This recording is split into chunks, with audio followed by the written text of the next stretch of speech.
What's going on, my friends? Welcome on out to Behind the Energy Podcast, where we dive into behind the scenes of DJing, entrepreneurship, and all the excitement in between.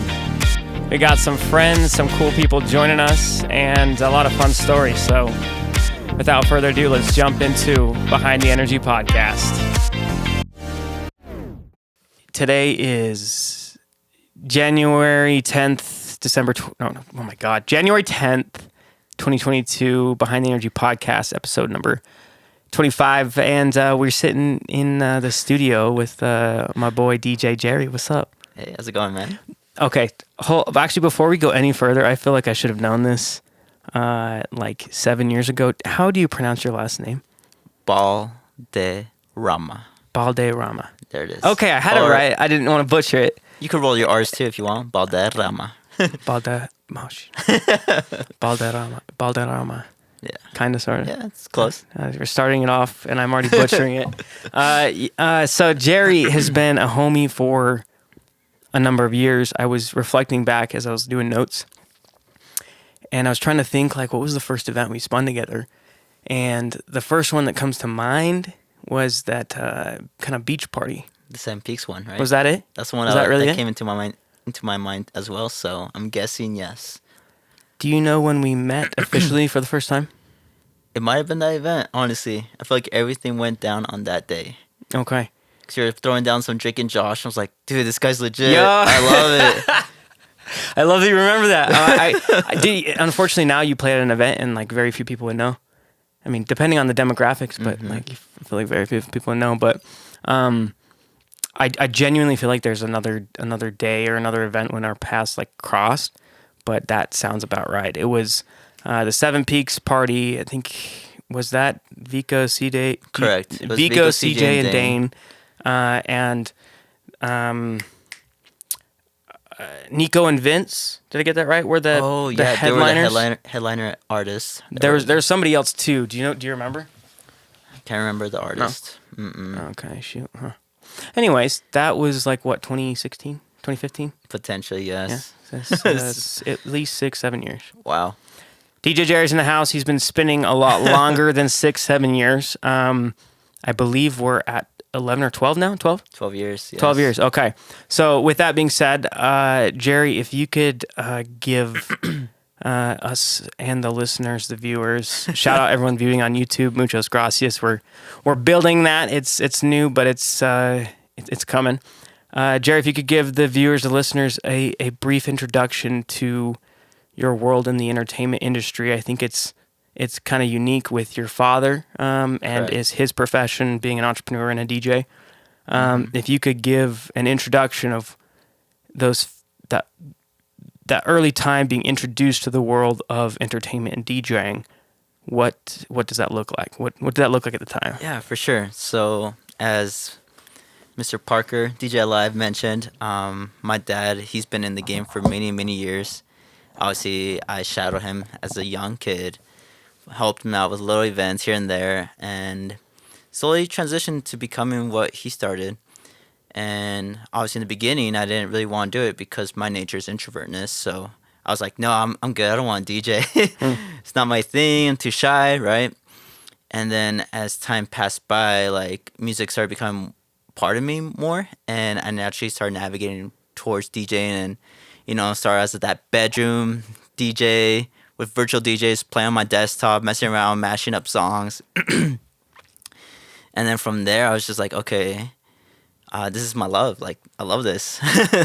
And then I did my first event at age 15. Yo, 15 years old. That's 15 dope. years old, and there's only 2 people there, and it was amazing because after that, those 2 dudes that were there, they're like, hey, you killed it.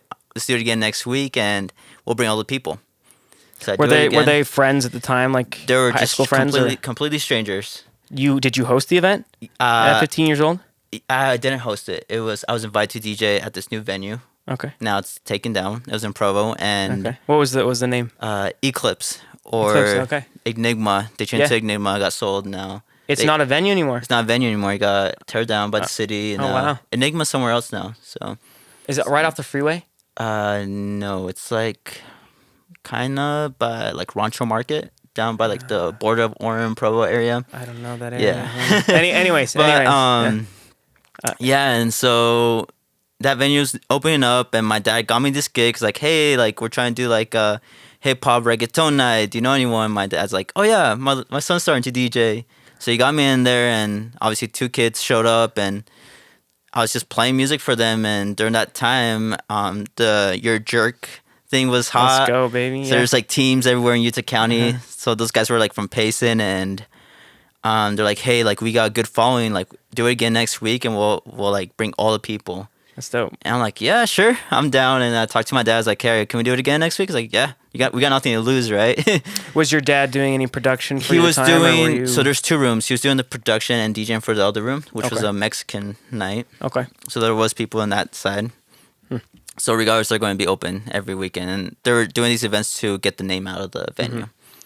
And so yeah, there's like no risk. Fortunately, I had like the opportunity to do this. So, and yeah, after that happened, the week after, it became a new trend in Provo. People started showing up. I think it got to a point like we hit like 200 kids in like a matter of a month. Dang, And just, dude. it was consistent, and kind of started building my name like that. And then from there, Was that Facebook or Twitter at the time? Like, were you using social media Oh. as a tool for? it was MySpace. My- Good old MySpace, Yo. guys. MySpace. That's dope, dude. That really puts a little bit more of a date into perspective. That's sick. Hopefully, you guys know what MySpace is. That's sick. I had a MySpace, bro. I'd go on my Oh. iPod Touch and You customize your at page my friend's house. Yeah, for I had your my top songs. 5. Okay, what was just the one of your songs that you had playing when you went on your page? Oh, well, the one that comes to my mind right now is "Move, Shake, Drop" by DJ Laz. Yeah, that's dope. Yeah. You're gonna think this is so funny. I had Dimelo by Enrique Iglesias, the ping pong song, bro. That song was so love fire when I was in 7th grade. Love it. Anyways, shout out to all the money. MySpace users out there. So you're starting to build traction. At this time, you're still 15, 16. 14. I was like I was 14. Wait. 13, 14. Because I was still in 9th grade. I think 8th grade is when I started getting into like the music stuff. Wow. Okay. But 14, I think, is when I actually got the opportunity to DJ for an actual event, which is Okay. the event that I'm talking about right now. Okay. Yeah, so I guess I started when I was 13, but Wow.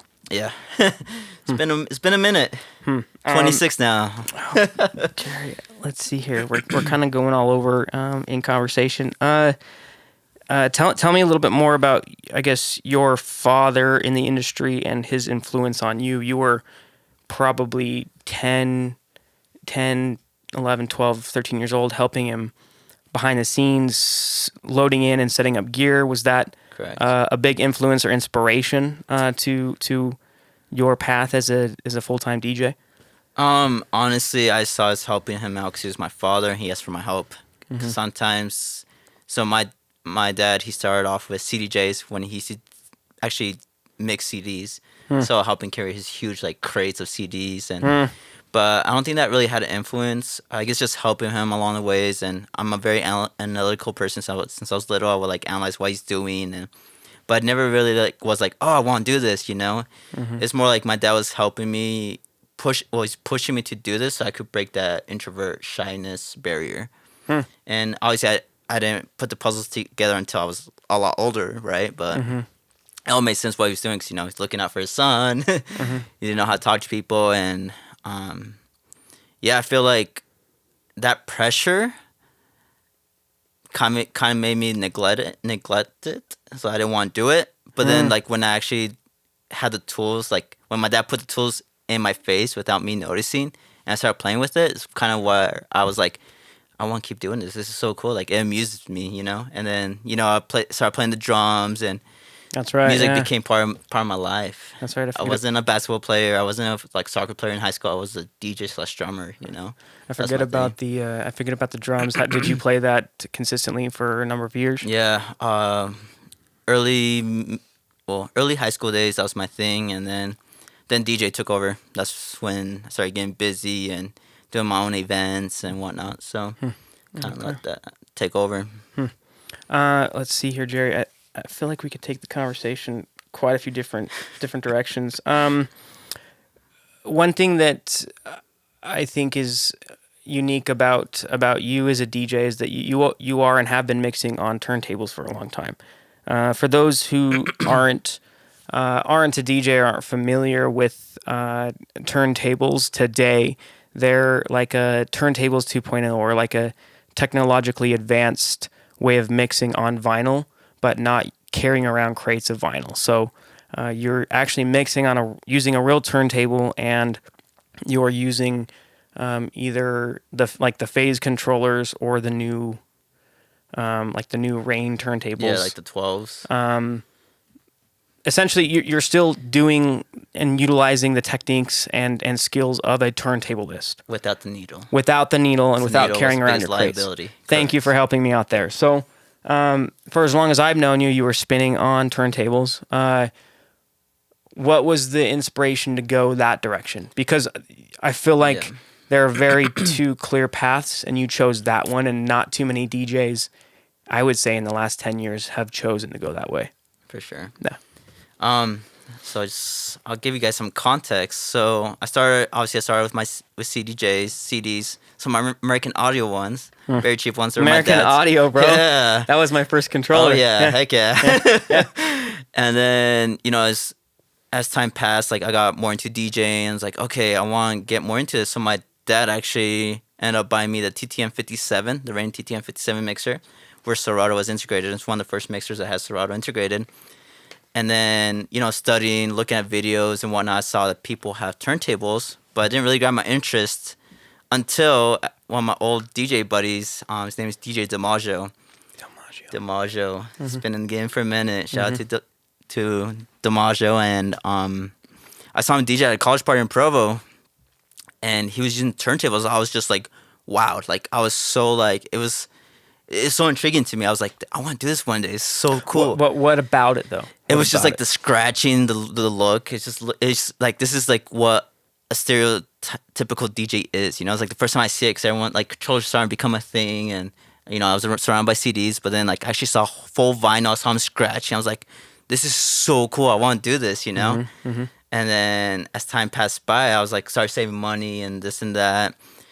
And I only had in my mind's like, okay, I'm going to get turntables one day. I still have a time frame. I was young, 13, 14, still at that time. And I think it was when I hit 2 years later is when I had the opportunity to actually purchase my first set of turntables.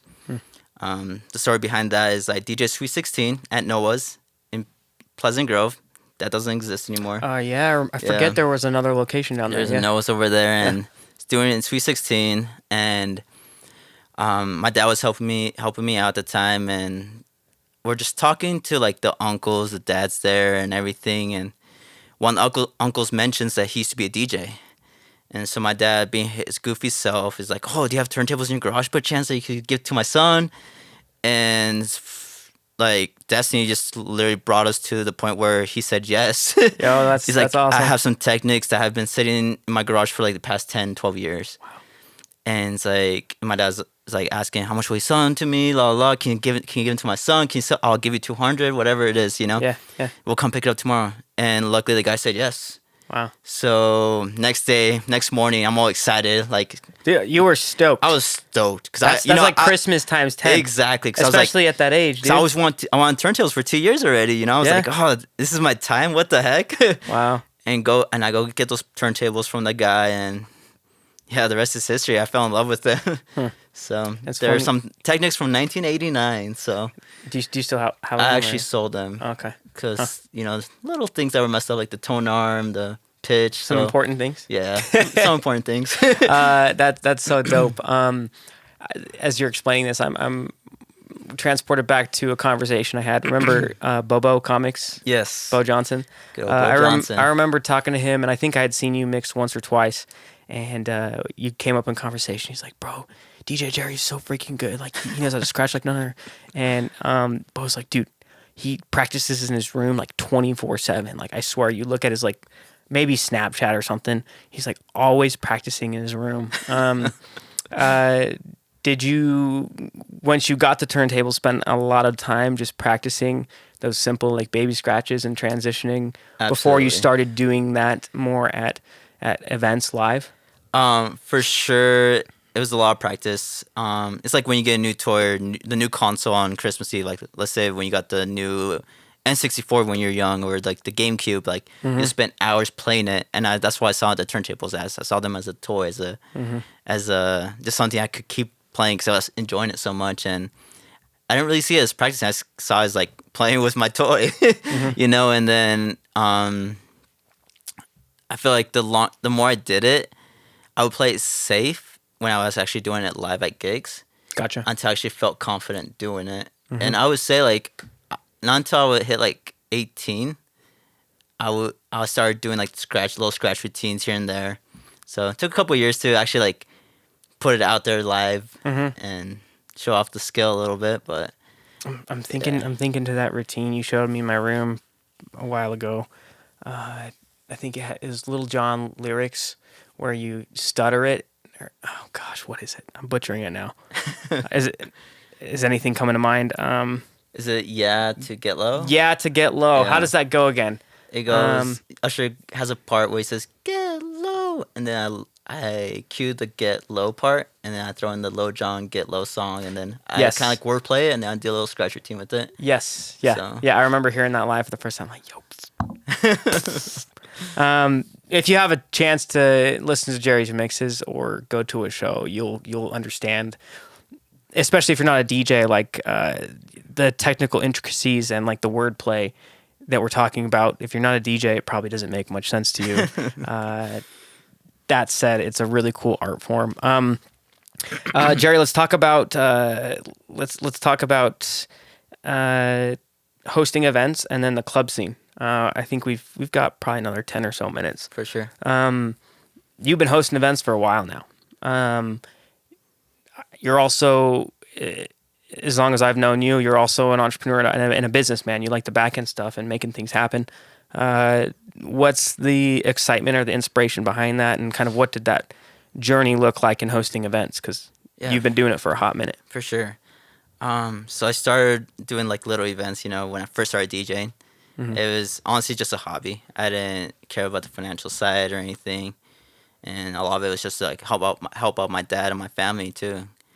And then from there, like, you know, as I got older, like 17, 18, I kind of started deciding like, oh, I'm actually making money from this. And then I started getting the joy that like seeing the progress of the project. I'm gonna call it a project because you start from the beginning, you know, come up with the idea, come up with the flyer, come up with like the marketing strategy. Yep. See what you're gonna do, getting the influencers involved and everything, and seeing the end result. And I feel like the end result was the best part when you see like thousands or hundreds of people, whatever the case is, just enjoying that night based on just an idea, you know. And then, you know, as I got older too, I was like, okay, I could do bigger projects, you know. And obviously, bigger projects required more work, but more just risk, like, more risk, because now it's financial risk, like, and that's coming from my end, you know, my pocket, liability, just everything. More factors were definitely played, and but the reward was bigger, you know, and just like, you know, you fail sometimes and it hurts, but when you get that one event that just kills it, and I don't know, it's just so rewarding. It brings so much joy, you know. It's like, dang, I made this happen. Like, that's so cool, and that's what kind of like makes me kind of. I feel like naturally I became like a business guy. I'm gonna call it entrepreneur, and became my nature, you know. And then now I just do a little bit of everything, like whether it's events or little marketing stuff on the side, you know. So a lot of this is making sense to me. I didn't do events. I didn't host events near as long as you have, nor did I do it to the extent or the magnitude that you've done over the years. I think the biggest event we did was about 600 tickets, and I was 18 at the time. Heck yeah. I mean, that was dope. Don't get me wrong, but I learned a lot in hosting those events because it's a very, I guess, unique kind of project to work on or to do, and especially as a very, you know, young kid, not really having like a mentor or someone teaching you these are the things you need to consider. You learn along the way. Absolutely. In hosting events, was there a particular learning lesson throughout the years or during a particular event that you had that you did not see coming, or made you really pivot in the hosting space? Does that question make sense? Yeah, for sure. I guess the first thing that came to mind was stress. You know, when you're hosting your own event, Yeah.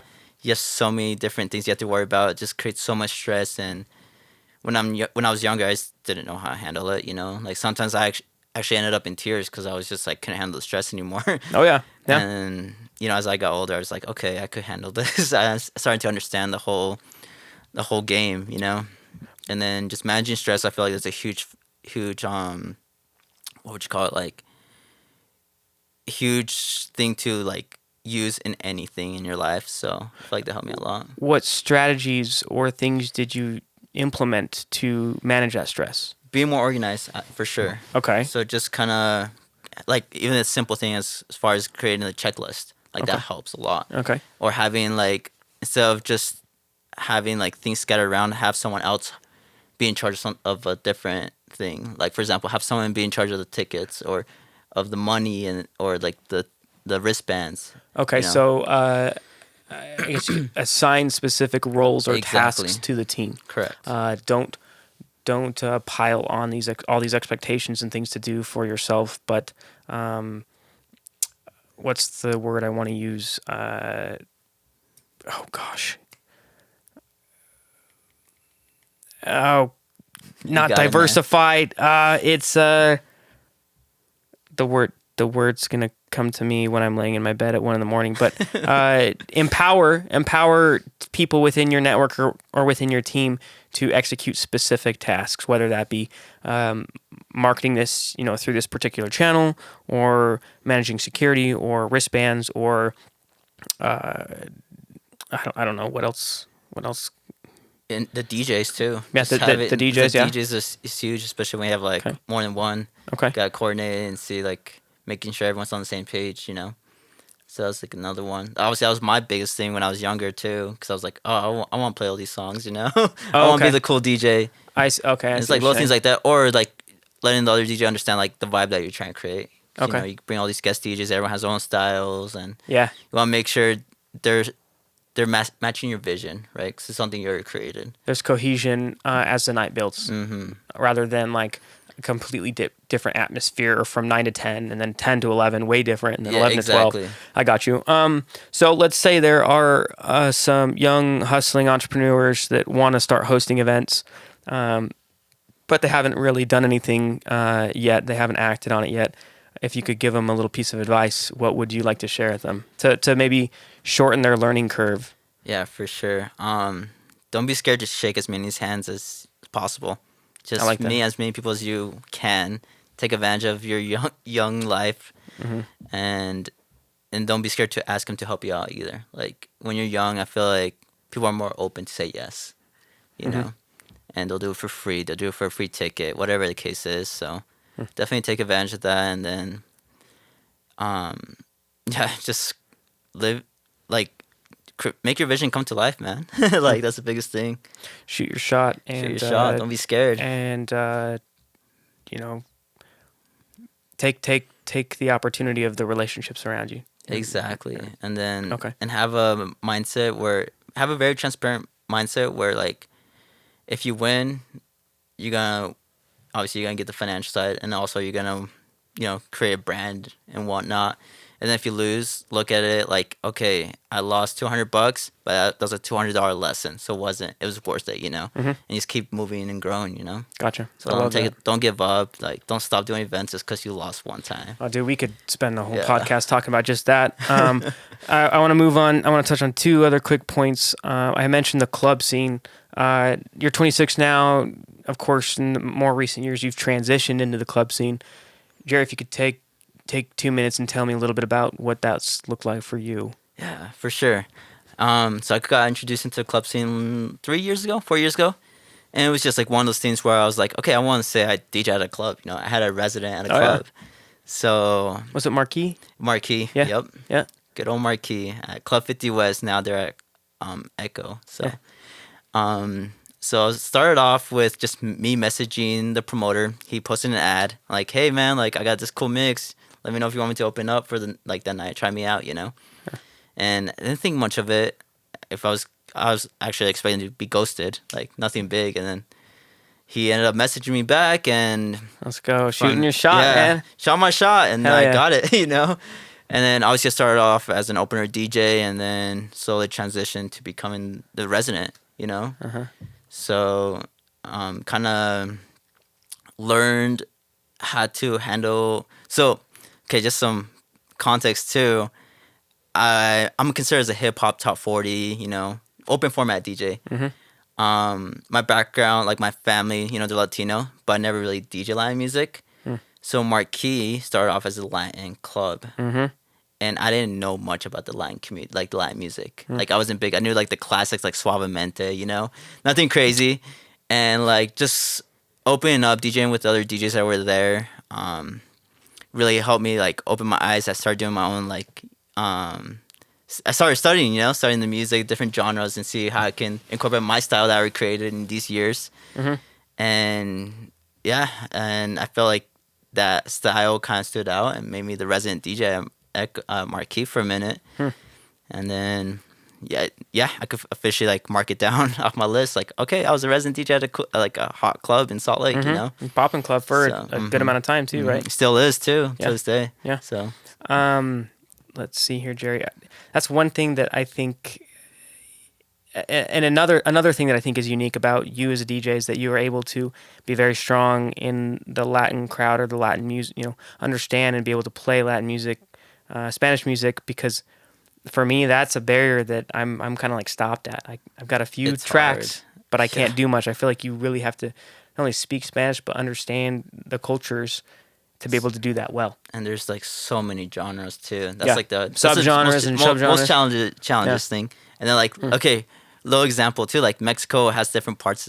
Like different states have different type of music they like to listen to. There's probably like 6-7 different genres in Mexico alone. And then there's like South America with all their different genres, and it's like so many genres that you got to play around with. And there's obviously so many different people from different countries that go to these Latin nights. So you want to cater to all those crowds, and I think that's why I got kind of like I enjoy going to the club scene because it was a challenge every time, right? So I was like, okay, how am I gonna cater to this style of crowd, or how can I make everyone as one, you know? It's a really it's fun, mature and great way of looking at it going in. Jerry, I want to end on one question or two more questions for you, perhaps. A tip if you're looking to enter into the club scene, what would you suggest to that DJ? And then also a brand new DJ that wants to get really good at the technical skills of mixing. What would you tell them as well? Sweet. So for the first question, if you want to get into the club scene, don't be scared to network. That's gonna be your biggest. I feel like it's gonna be your biggest strength, biggest tool. Meeting all the DJs, even the promoters, and having a good reputation, right?